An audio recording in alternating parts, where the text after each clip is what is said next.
जय हिंद दोस्तों।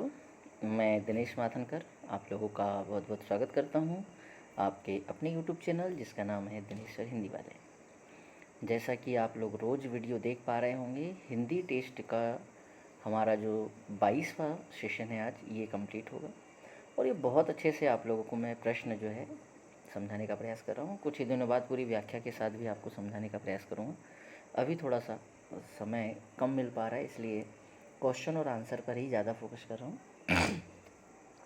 चलिए शुरू करते हैं। आज का पहला प्रश्न बिना विलंब किए हुए हैं। असिस्टेंट प्रोफेसर 2024 के जो प्रश्न पत्र था वहाँ से क्वेश्चन है, महाकाव्य के संबंध में असत्य कथन छांटिए।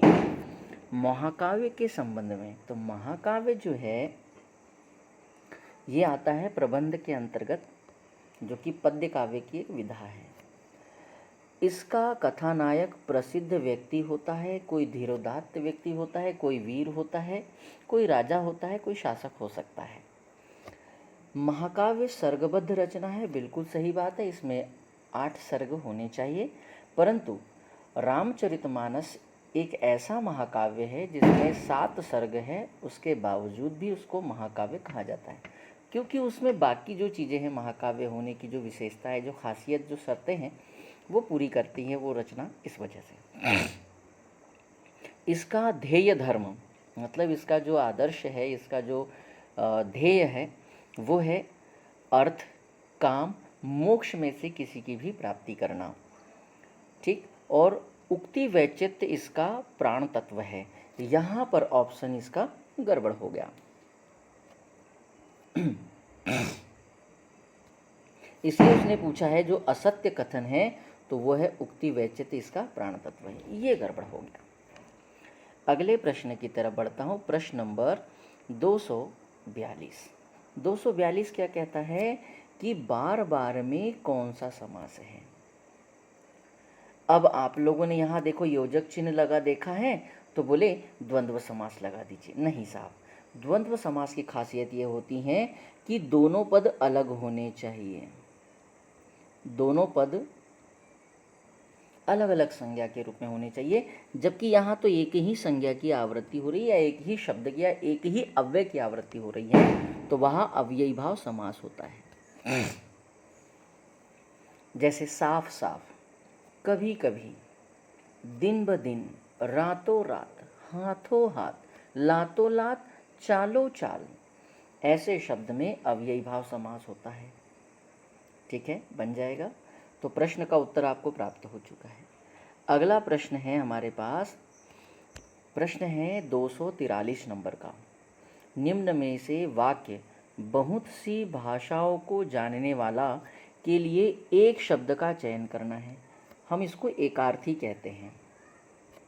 एमपी टेट वर्ग 3 2024 का यह प्रश्न है। अनुवाद तो वह होता है जो दिए गए संभाषण या भाषण या जो विचार दिए गए हैं उसका ट्रांसलेशन करना।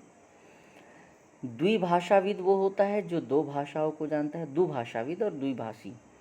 ठीक है, बात वही है वहाँ। बहुत सी भाषाओं को लिखा है तो बहुभाषाविद कहेंगे उसको। क्या कहेंगे? बहुभाषाविद। अगले प्रश्न की तरफ चलते हैं। प्रश्न 244 क्या कहता है? मुहावरा 19-20 का अंतर होना, 19-20 का अंतर होना का निम्न में से क्या अर्थ है? एमपी टेट वर्ग 3 2024 का यह प्रश्न है। पूरी तरह से नष्ट करना, अपमानित होना, बहुत कम अंतर होना, असंभव कार्य को करने का दम भरना। 19-20 का मतलब होता है कि कम ही अंतर होना। बोलते हैं ना दोनों में 19-20 है, दोनों में ज़्यादा कोई फ़र्क नहीं है, तो वहाँ बोलते हैं उसको बहुत कम अंतर होना। सही उत्तर हो जाएगा सी। अगले प्रश्न की तरफ बढ़ते हैं।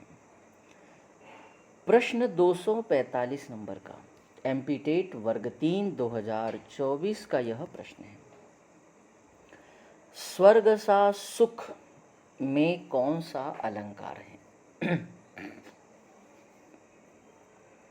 अब इसमें देखिए, सा शब्द जो हो गया ये वाचक शब्द हो गया, या इसको उपमा शब्द कहते हैं। तो स्वर्ग यहाँ पर उपमान हो गया। सुख की बात कर रहा है, विशेषण शब्द है, तो ये हो गया आपका गुणधर्म। तो इसमें उपस्थित कौन नहीं है? इसमें उपमान भी है,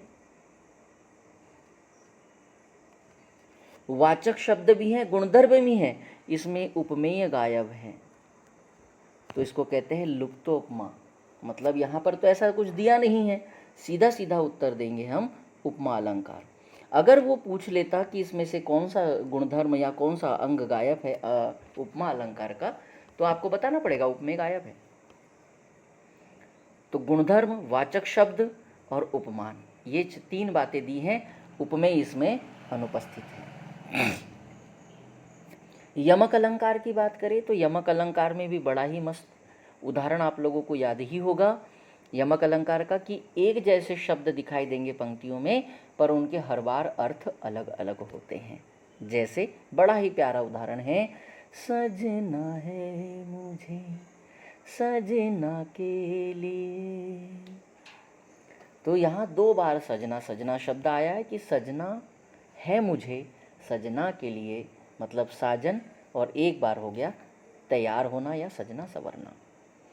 श्लेष अलंकार की बात करें तो श्लेष अलंकार में एक ऐसा शब्द होता है जो पूरी पंक्तियों के साथ श्लिष्ट होता है, जुड़ा हुआ होता है, उसे श्लेष अलंकार कहते हैं। जैसे रहीमन पानी राखिए बिन पानी सब सून, पानी गए न उबरे मोती मानस चुन। तो उसमें जो श्लिष्ट शब्द है वो पानी है। हर बार पानी शब्द का अर्थ वहाँ पर पूरी पंक्तियों के साथ चिपका होगा, और कितनी बार अर्थ निकलेगा पानी का, तो वो शब्द पहले से दिए हैं, मोती मानुस और चुन, ये 3 बार उसका अलग अलग अर्थ निकलेगा। अगला है मानवीकरण अलंकार। मानवीकरण अलंकार वो होता है जिसमें किसी प्राकृतिक चीज़ों का मानवीय गुणों के साथ बताया जाए, या प्राकृतिक चीज़ों का के ऊपर मानवीय गुणों का आरोप लगा दिया जाए। जैसे मेघ आए बड़े बन ठन कर सवर कर। अब भाई मेघ कब से बन ठन कर सवर कर आने लगे हैं, चलने लगे हैं? बादल है, वो तो प्रकृति चीज़ें हैं। बोले वनस्पतियाँ जगी अलसाई, है ना, मुख धोती शीतल जल से। अब वनस्पतियाँ कब से जागी है और कब से अलसी भरती हैं और कब से शीतल जल से मुख धोती है भाई? वहाँ मानवीकरण अलंकार है। अगला देखिए, उत्तर की प्राप्ति हो चुकी है। अगला शब्द है मनुजत्व में कौन सा प्रत्यय है? प्रत्यय आपको पता होगा कि किसी मूल शब्द के आगे लगता है और उपसर्ग जो है वो पूर्वार्ध में लगता है। यहाँ थोड़ा ध्यान देने वाली बात है। ये देखिए एक शब्द लिखा है मैंने तंत्र। अगर मैंने कहा कि किसी मूल शब्द के पूर्वार्ध में लगे तो वो उपसर्ग है। जैसे मैंने यहाँ लिख दिया स्व, तो क्या बन गया? स्वतंत्र। तो साहब ये पूर्वार्ध में है। और मैंने कहा कि किसी मूल शब्द के आगे लगता है, मतलब यहाँ लगेगा तो स्वतंत्रता हो गया, ये प्रत्यय है। या किसी मूल शब्द के बाद में किंतु साथ में चलने वाला, उसको प्रत्यय कहते हैं। और उपसर्ग वो होता है जो किसी मूल शब्द के पहले, शुरू में या प्रारंभ में या आदि में लगता हो, उसको कहते हैं उपसर्ग। तो यहाँ बोला है मनुजत्व में कौन सा प्रत्यय है, तो मनुज प्लस त्व शब्द से बना है, तो मनुजत्व हो जाएगा बी। अगला प्रश्न है उपर्युक्त पंक्तियों के संदर्भ में सकल शब्द का उचित शब्दार्थ बताइए। सकल का मतलब क्या है? संपूर्ण। क्या होगा सकल का मतलब? संपूर्ण या पूर्ण या पूरा। सही आंसर क्या हो जाएगा? बी। अगला प्रश्न देखिए। अब देखिए व्यापम में क्वेश्चन बनाने वाले बंधु लोग या जो भी बनाते हैं वो ये भी ध्यान नहीं रखते हैं कि शुद्ध वर्तनी क्या है। अब यहाँ पर देखिए क्या गड़बड़ी हुई है। जंग लगी जंजीर में विशेषण कौन सा है बताइए। पहली बात तो ये जंग का मतलब युद्ध हो गया। अब जंजीर में कब से युद्ध लगने लगा भाई? तो व्यापम वाले भैयाओं ने यहाँ जंग शब्द को निपटा दिया, मतलब गड़बड़ कर दी। यहाँ होना चाहिए था जंग। इसको कहते हैं साहब रष्ट, और ये लगती है जंजीर पर, लोहे पर। और वो होगा विशेषण शब्द। तो ये लिखना चाहिए था उनको, तो यहाँ गड़बड़ी हो गई भैया, और यही विशेषण शब्द है आपका। तो आंसर हमारे पास हो गया बी। परिवर्तनीय शुद्ध है, अब मैंने वर्तनी सुधार दी। इस जंग का मतलब होता है रस्ट, RUST, ये होता है रस्ट जो लोहे पर लगती हैं, और इस जंग का मतलब होता है युद्ध। ये बहुत बड़ा अंतर है। कुछ भी लिख देने से हिंदी का अनर्थ होना बिल्कुल तय है। बिंदिया लगाना बहुत ज़रूरी है, कहाँ लगनी चाहिए कहाँ नहीं लगनी चाहिए। अगला प्रश्न देखिए, प्रश्न नंबर 249 नंबर का है। निम्न में से प्रेरणा प्रबलन ह्रास का सिद्धांत के प्रदाता कौन है, मतलब इस सिद्धांत को किसने लाया। एमपीटेट वर्ग 3 2024 का यह प्रश्न है। तो यह जो प्रबलन का सिद्धांत है CL हल द्वारा लाया गया था। पूरा नाम उनका CL हल है। आंसर लगाएंगे ए। अगले प्रश्न की तरफ चलते हैं, और आज का अंतिम और महत्वपूर्ण प्रश्न, प्रेरणा का वही संबंध उपलब्धि से है जो खालिस्तान का अधिगम से है। अधिगम मतलब सीखना, लर्निंग। एमपीटेट वर्ग 3 2024 का प्रश्न है। तो प्रेरणा का वही संबंध उपलब्धि से है जो बोध का संबंध अधिगम से है। कैसा लगा वीडियो, कमेंट्स ज़रूर कीजिएगा, और ज़्यादा से ज़्यादा शेयर कीजिएगा, वीडियो को लाइक कीजिएगा, और बेल आइकन को प्रेस कीजिए ताकि आप लोगों को क्लास का नोटिफिकेशन प्राप्त हो सके। इस तरह के रोचक वीडियो की जानकारी आप तक पहुंच सके। आज के लिए इतना ही, फिर मिलेंगे अगली जानकारी के साथ।